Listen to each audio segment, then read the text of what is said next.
Jóvenes, señoritas, muy buenos días. Quien les habla es el profesor Elmer Flores Ochoa, encargado del curso de biología.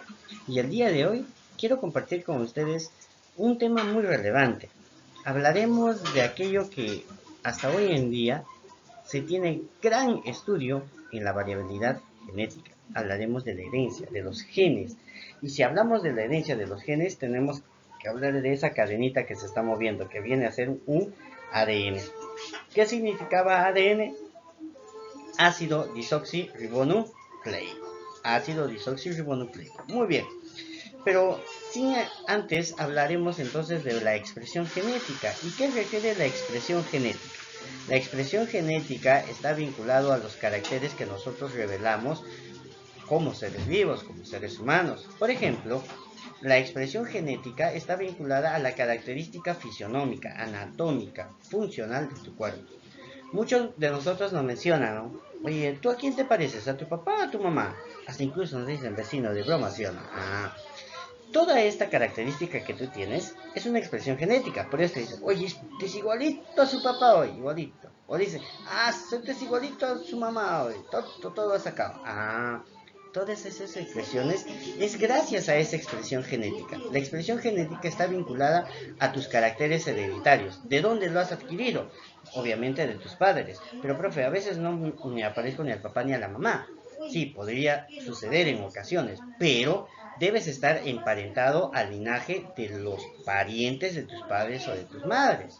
O sea, ¿qué quiere decir? De tu papá o tu mamá debes de adquirir algo si no es de tus abuelos. ¿Por qué? Porque estamos vinculados en una línea genética. Si tus abuelos, mira, supongamos, abuelito de tu papá te es oscura, abuelita de tu mamá te es blanca, ¿ya? Entonces, tu papá obviamente debe tener tez oscura, tu mamá tez blanca. Pero tu papá ya tiene una característica de tez blanca porque la mamá de tu papá es blanca, es de tez blanca. Mira, pero tu papá es de tez oscura. Tu mamá obviamente es netamente característica blanca. Ya nada, también le vamos a poner de que es de tez oscura, pero su papá también es de tez blanca. Mira, dos personas de tez oscura, ¿ya? El hijo, una persona blanca. Un niño blanco, albino todavía. ¿Qué pasó? Ya va a decir, no, este le ha sacado la vuelta, no debe ser, se ha tenido otro hijo, etc, etc. Pero no estamos viendo en realidad el árbol genealógico, de dónde ha aparecido, por qué ha sucedido. Ocurre, sí ocurre, muchachos. ¿Y eso a qué se refiere? A una expresión genética. Una expresión genética, no lo olvides. Entonces, si hablamos de las células procariotas y las células eucariotas dentro de la expresión genética, la célula procariota, debido a que no tiene núcleo que separe a los procesos de transcripción y traducción, los genes no son transcritos y son inmediatamente traducidos. O sea, la traducción de la expresión genética de las células procariotas es inmediata.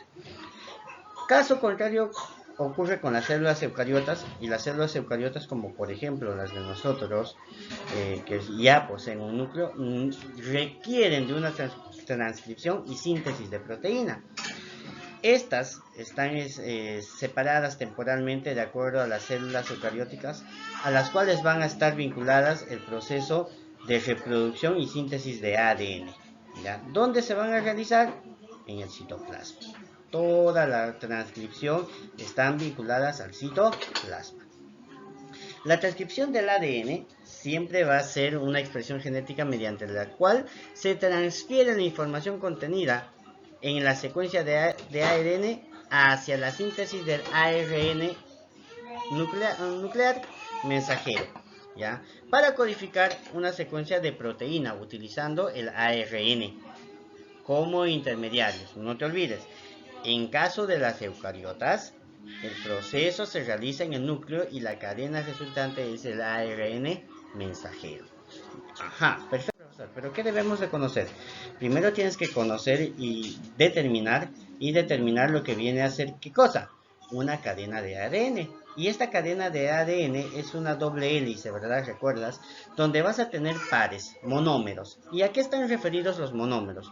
Por ejemplo, aquí tenemos un grupo fosfato, que viene a ser la P, un azúcar pentosa, por eso tiene 5 lados, y una base nitrogenada. Y dentro de las bases nitrogenadas pueden ser adeninas, guaninas, timinas o citosinas. Escucha bien, adenina, guanina, timina, citosina, en lo que viene a ser el ADN. Adenina, guanina, citosina y timina. Donde estos pares tienen pares específicos, no se pueden unir con cualquiera. Mira, por ejemplo, la timina, que está con T, se une solo con la adenina. Timina con adenina. La citosina con la guanina. Entonces, si yo tengo una cadena de TTCAG, su complementario será AAGTC.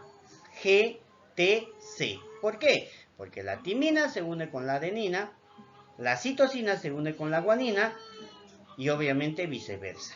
¿Verdad? Perfecto. Ahora bien, estos caracteres también van a ser cambiados ¿dónde? En una cadena de ARN. ¿Y cómo se diferencia una cadena de ADN con una cadena de ARN? Fácil. Vas a vincular a una base nitrogenada. Mira, en la base nitrogenada, el uracilo se cambia. ¿Por quién, profe? Por la timina. La citosina, la guanina, la adenina y el uracilo son del ARN. Ya no existe timina, pero en cambio en el ADN no existe uracilo. Ya, no te olvides ello. Es clave y fundamental. Entonces, como ocurre este proceso, vas a tener la siguiente forma.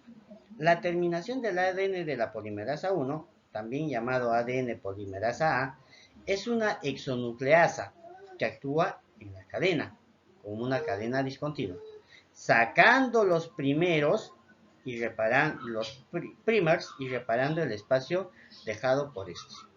Es una traducción. ¿Y por qué, profe, hace la síntesis de ADN?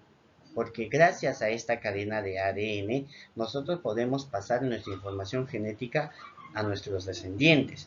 ¿Dónde, profesor? En las proteínas que producimos.